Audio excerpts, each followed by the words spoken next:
أعوذ بالله من الشيطان الرجيم بسم الله الرحمن الرحيم الحمد لله رب العالمين والصلاة والسلام على سيدنا ومولانا صاحب الخلق العظيم محمد وآله وصحبه أجمعين. Біздің бастаған дәрісіміз бұл Құранның қиссалары. Құранның қиссалары жалпы Құранда басынан бастап қандай бір қиссалар келіп жатса, біз сол қиссаларға тоқталатын боламыз. Енді мынау Құрандағы екінші сүре Бақара сүресі, және де ең үлкен сүре бұл Бақара сүресі. Одан кейінгі келетін сүре, үшінші сүре ол Али Имран. Ғұламаларымыз айтады, бұл Бақара сүресінде келетін оқиғалардың барлығы бұл яһудтар жайлы, еврейлер жайлы келтіреді. Ал Али Имран сүресі ол да ұзындығы жағынан, көлемі жағынан екінші үлкен сүре болып табылады. Бұл христиандар жайында келтіреді.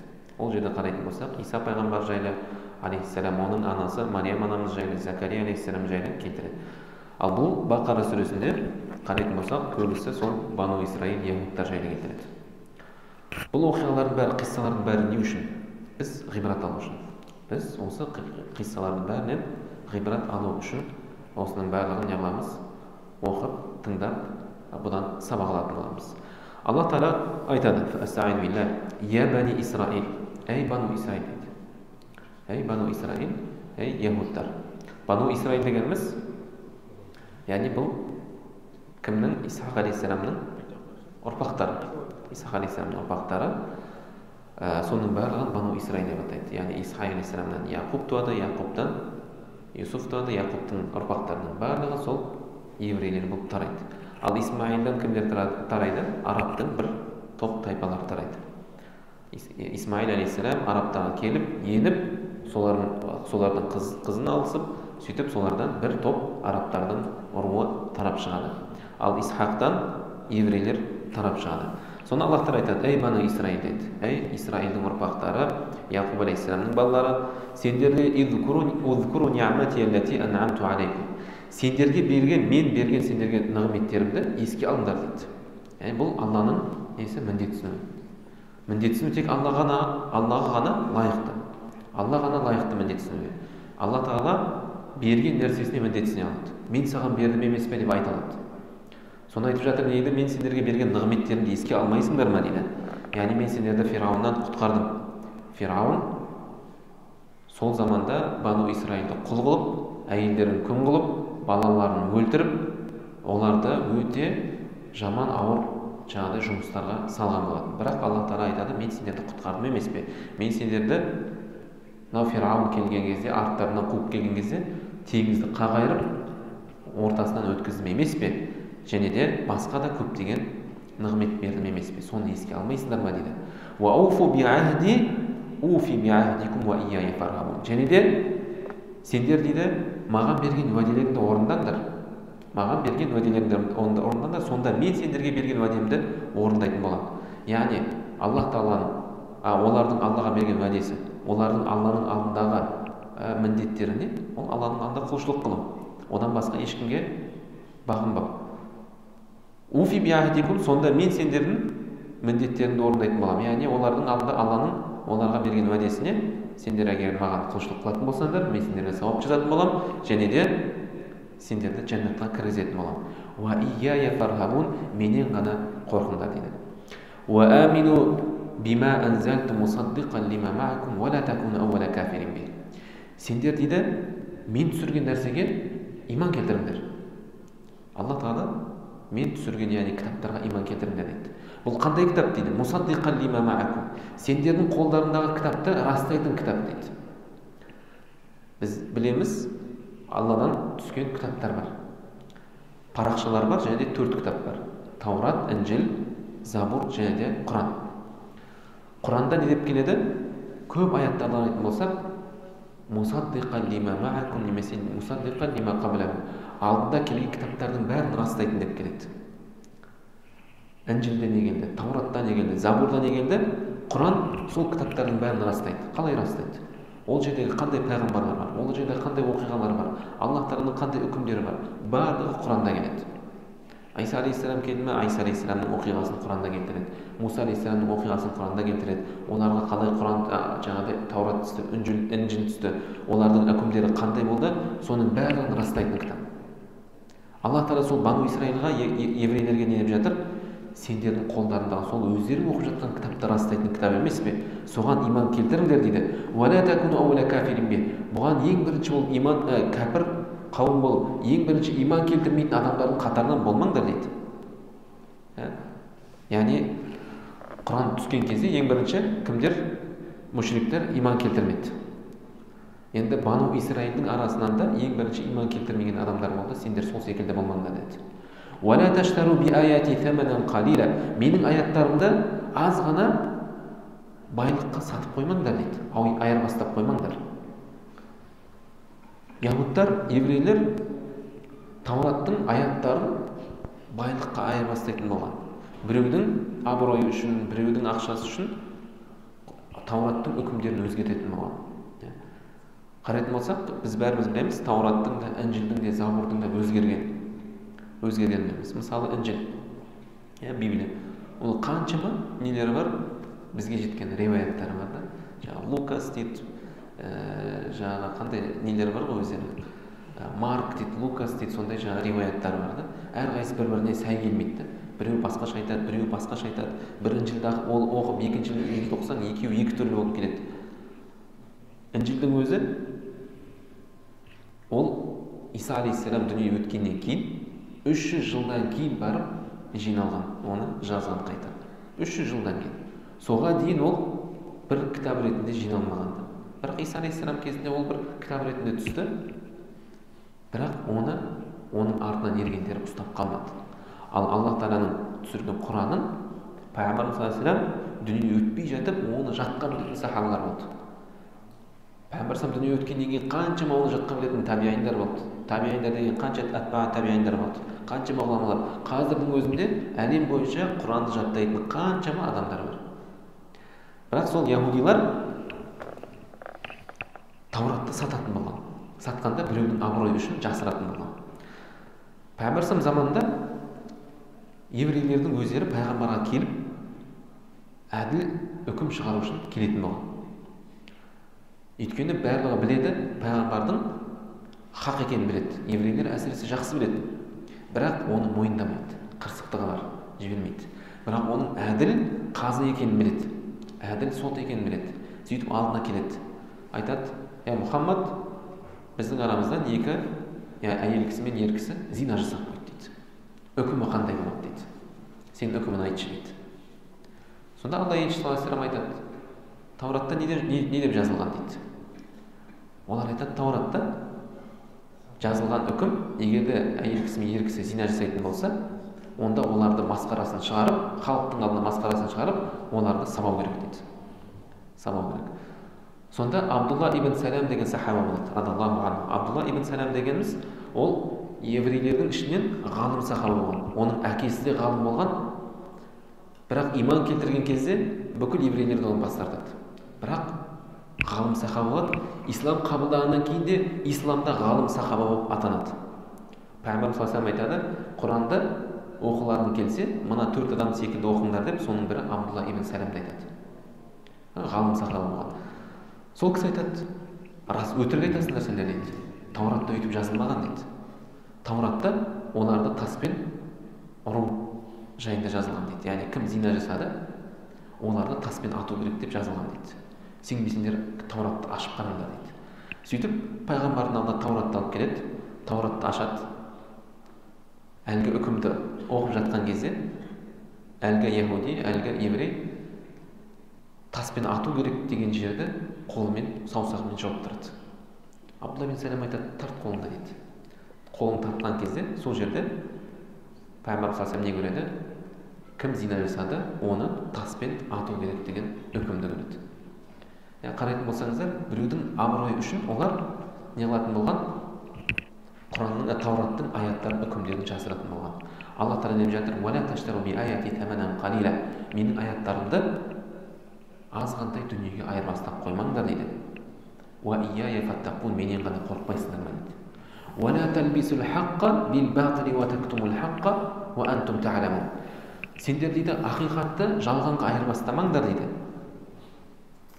Ал ақиқатты жасырып, жалғанға айырбастап қоймаңдар. Сендер бұны жақсырақ білесіңдер емес пе дейді. Бұны жақсырақ білесіңдер емес пе? Я Тауратта да, Інжілде де пайғамбарымыздың саллаллаху алейхи ва саллям келетіні жайлы анық нелер болған, аяттар болған. Олар жақсы түсінетін болған. Құранда Аллах Тағала не дейді? Олар пайғамбардың өздерінің балаларынан артықтан ет дейді. Осы аят түскен кезде Омар радиллаху анху әлгі Абдулла ибн Салам деген жаңа ғалым Яһудиға келіп сұрайды. Сендер қалай сонда шынымен де пайғамбарымыз Мұхаммадтың пайғамбар екенін өздерінің балаларынан артық танисыңдар ма дегенде, ол айтады, иә дейді. Біз одан жаңағыдай пайғамбарымызды балаларымыздан артық танимыз дейді. Себебі Тауратта дейді, оның бүкіл сипаттарын келтірді дейді. Ал бірақ біздің енді ол айтады, әйелім не істеп қойғанын мен білмеймін ғой дейді. Мүмкін зина жасап қойып, мен балам солайдан туылған шығар дейді. Бірақ пайғамбардың мынау пайғамбар екеніне ешқандай күмән жоқ дейді. Толық бүкіл сипаттары айтылған дейді. Сондықтан да негізі мынау араб елінде не үшін еврейлер жүр десеңіз, пайғамбар заманында Мединада неге еврейлер көп болды десеңіз, себебі Тауратта олардың сипаттары пайғамбарымыздың келетін жеріне де сипатталып қойған еді. Сол жерді іздеп келген еді. Тауратта не деді? Тасты жерде, құрмалы бақшалы жерлерде пайғамбар келетін болады деп айтылады. Соны іздеп еврейлер сол жерге көшіп келеді. Мына Аллах Тағала дейді, ей сендер сол ақиқатты жасырып, жалғанды ақиқаттың үстін қаптап қоймаңдар дейді. Сендер біле тұра осыны істемеңдер дейді. Сендер біле тұра осыны істемеңдер дейді. وَأَقِيمُوا الصَّلَاةَ وَآتُوا الزَّكَاةَ وَارْكَعُوا مَعَ الرَّاكِعِينَ. Намаз оқыңдар, зекет беріңдер, және де рукух жасайтындармен, яғни намаз оқитындармен бірге болыңдар дейді. Намаз оқитындармен бірге болыңдар. Яғни саллу мa'ал мусаллин, сендер намаз оқитын адамдармен бірге болыңдар, пайғамбар Мұхаммадпен және де оның сахабаларымен бірге болыңдар дейді. Бұл аят мынау еврейлердің ғалымдарына қатысты түскен екен дейді. Ғалымдарына қатысты.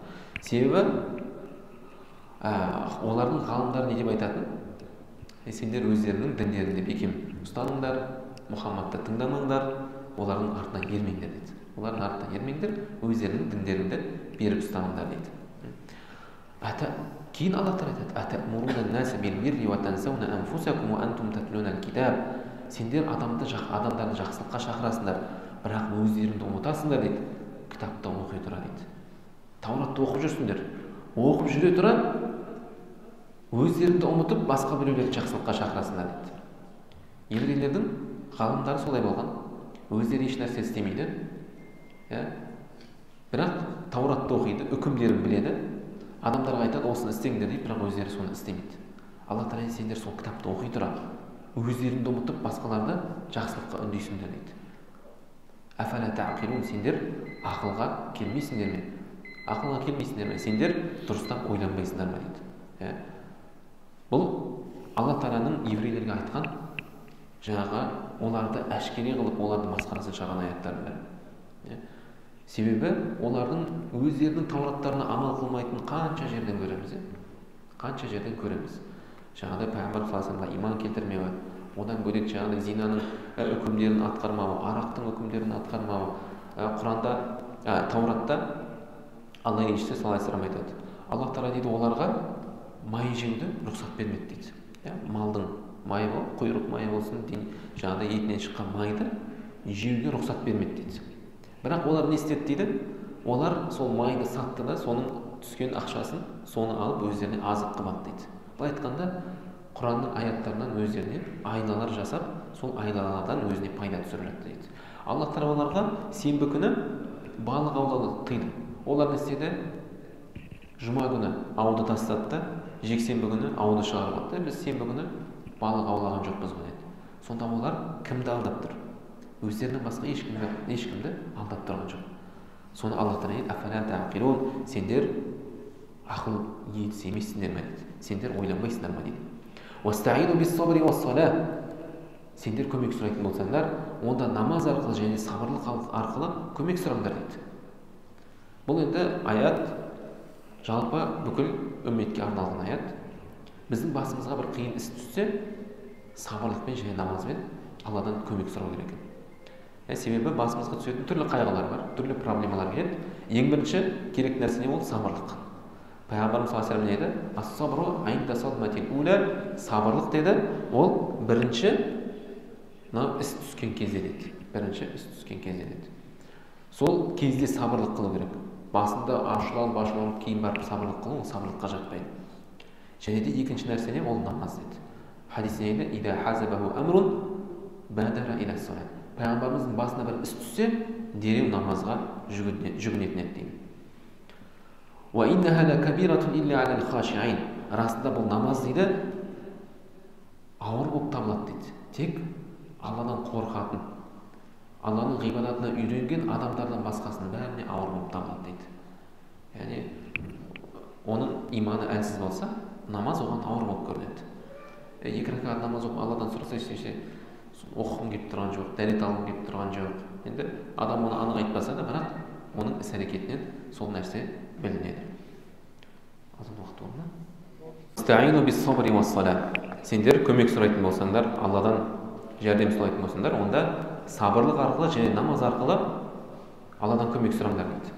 Расында бұл намаз тек жаңағы Алладан қорқатын адамға ғана жеңіл болып табылады дейді. Басқаларға бұл ауыр көрінеді дейді. Басқаларға бұл үлкен бір проблема көрінеді дейді. Жаңа айтып жатырмыз, Пайғамбарымыз басына бір іс түскенде, бадара иля сала, ол дереу намаз оқитын еді дейді. Дереу намаз оқып Алладан сұрайтын еді. Негізі көп іс-әрекет басымызға бір іс түскенде, біз басқа нәрселерді іздей бастаймыз. Ананы жүгінеміз, мынаған жүгінеміз, мешітке барып Құран оқытамыз. Бірақ Алла Тағала не деп жатыр? Сендер намаз оқыңдар, намаз арқылы Алладан жеңілдік сұраңдар, Алладан көмек сұраңдар. Алла Тағаланың бұл уәдесі, кім сөйтіп Алладан көмек сұрайтын болса, Алла Тағала міндетті түрде оған көмегін тигізетін болады. Ол, яғни кімдерге бұл жеңіл деді? Намаз кімдерге жеңіл? Біріншіден ол Алладан қорыққан адамға, екіншіден олар әлләзина yazunнуна аннахум мулақу раббихим, қиямет күні Раббысымен кезігіп, Раббысын көретін адамдар үшін дейді. Ва аннахум илайхи раджиун, және де қиямет қайта Аллаға қайтамын деп Аллаға иман келтіретін адамдарға намаз жеңіл болып табылады дейді. Я бани Исраил, узкуру ниъмати аллати ан'амту алейкум. Аллах Тағала кейін қайта мына аятты қайталап не дейді? Ей бану Исраил, ей яһудтар, ей еврейлер, сендер мен берген нығметтерімді еске алыңдар дейді. Менің сендерге берген нығметтерімді еске алыңдар. Ва анни фаддалтукум алал аламин. Сендерді сол уақытта бүкіл әлемнің алдында сендерді құрметті қылып қойдық қой. Соны еске алмайсыңдар ма дейді. Сол уақытта Бану Исраилдің негізі Алланың алдында жер жүзінде құрметті таңдаулы үммет болған. Қарайтын болса, қаншама пайғамбар келген. Соның басым көпшілігі осы Бану Исраилға түскен. Басым көпшілігі. Сондай күндер туған Бану Исраилға бір сәтте 10 пайғамбар, 10-нан аса 20 пайғамбар келген күндер болған. Былай айтқанда Алланың ерке құлдары болған, ерке сондай қауымдар болған. Бірақ қаншама пайғамбарды өлтірген, қаншама пайғамбарға қарсы шыққан, бірақ сонда да Алла Тағала бұл қауымды жоқ қылмады. Бұл жаңағыдай Алланың таңдаулы, сол уақыттағы таңдаулы несі еді? Құлдары еді. Инни фаддалтукум алал аламин. Жер жүзінде сендерді құрметті қылып қойдық деді. Бірақ уақыт өте келе олар пайғамбарлардың істеріне қарсы шығып, пайғамбарларды өлтіріп, бір-бірін жақсылыққа шақырып, жамандықтан тыймаған кезде Аллах Тағала қандай аят түсірді? Луайна аллазина кафару мин бани Исраил. Бану Исраилдағы Аллаға иман келтірмеген адамдарды Алла Тағала лағнетке ұшыратты деді. Оларға Аллах Тағала құрмет беріп қойды, бірақ олар лағнетке ұшырады. Былай айтқанда олар особый жамағат, особый адамдар, бірақ лағнетке ұшырады. Қарайтын болсақ, қазіргі уақытта да еврейлер ең ақылдылар, олардан мықты медиктер шыққан, мықты ғалымдар шыққан, түрлі нәрсені зерттеп тастаған, шариғатты да зерттеген, дүниені де зерттеген, қаншама политиктер бар еврейлерден. Бұрынғыдай қазіргі үлкен жаңағыдай политиктердің не өздері еврей, немесе өздері еврей болмаса да, оның әйелдері немесе анасы еврей болып табылады. Алла Тағала оларға құрмет беріп қойды бұл дүниеде. Бұл дүниеде оларға құрмет беріп қойды. Бірақ өкінішке орай олар не? Олар лағнетке ұшыраған деді. Лағнетке ұшыраған. Лағнетке ұшырау себебі не? Міне осы нәрсе, Алланың берген нығметін олар бағаламады, қадірлемеді. Алла Тағала қанша нығмет берді. Алла Тағала олардан Фирауыннан құтқарды, теңізді қағайырды, оларға аспаннан тамақ жаудырды. Олардың балалары жаңағыдай әйелдер туғымыз келмейді деді, сонда балаларды мына өсімдіктің арасынан тауып алатын болды. Киімдері балалармен бірге өсетін болды. Түрлі нығметтер берді. Соны көріп отырып, Муса алейхиссаламға келіп не деді? Ей Муса, бізге де анау Құдайға пұтқа табынып жатқан адамдар секілді бізге де бір Құдай жасап берсейші деді. Бүкіл мұғжизаны көріп тұрып, не дейді? Бізге бір Құдай жасап бер, пұт жасап бер, біз соған пұтқа табынайық деді. Міне осы себепті олар лағнетке ұшырады. Енді жаңағы аятта деп келетін аятта Алла Тағала олардың мысалы себебін айтады. Лағнетке ұшырау себебін айтады. Пайғамбар айтады, олардың лағнетке ұшырау себебі дейді, олардың арасындағы салиқалы адамдар мен күнәһар адамдар болды дейді. Салиқалы адамдар күнәһар адамды көргенде, ей мына ісіңді тастасайшы, мына күнәні тастасайшы, істемесейші деп тыятын болған дейді. Бірақ келесі күні әлгі күнәсі олардың арасын ешқандай олардың арасына кедергі болмайды. Яғни келесі күні как обычно күнделікті адамдар секілді араласып жүре береді. Яғни күнә оларды тоқтатпайтын.